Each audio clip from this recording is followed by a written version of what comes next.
আপনারা তো সবাই জানেন যে ছোলা আমাদের শরীরের জন্য কতটা উপকার। আর এই ছোলাকে যদি একটু রান্না করে ছোলা দিয়ে ঘুগনি বানিয়ে খাওয়া যায় তাহলে কিন্তু ভীষণ ভালো হয়, হেলদিও হয় এবং টেস্টিও হয়।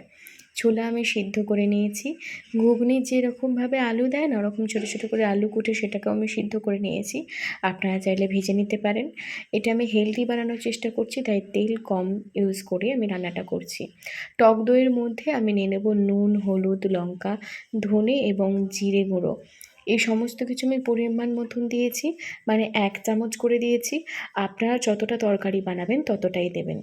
তারপরে কড়াইয়ের মধ্যে আমি অল্প সামান্য তেল দিয়েছি, 1 চামচ মতন গোটা গরম মশলা দিয়েছি, লবঙ্গ, এলাচ এবং দারচিনি। তারপরে দিয়ে দিলাম আদা বাটা। আদা বাটাটা নিয়ে আমি ভালোভাবে নাড়িয়ে নিলাম। নেওয়ার পর আমি এখানে দিয়ে দেবো একটা বড় সাইজের টমেটো কুচি। টমেটো কুচিটা দিয়ে আমি একটু হালকা নেড়ে নেব। যে হালকা নরম হয়ে এলেই আমি এর মধ্যে টক দইয়ের মিশ্রণটা দিয়ে দেবো, যেটা আমি মশলা দিয়ে বানিয়ে রেখেছিলাম।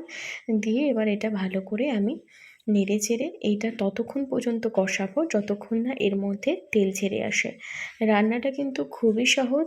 আপনারা যারা রেসিপিটা দেখছেন তারা বুঝতে পারছেন।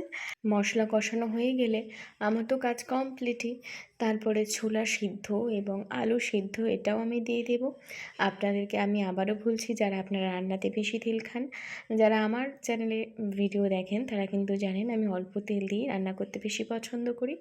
আপনারা যদি বেশি তেল খান তাহলে অবশ্যই এখানে বেশি তেল দিতে পারেন, সেটা আপনাদের চয়েস।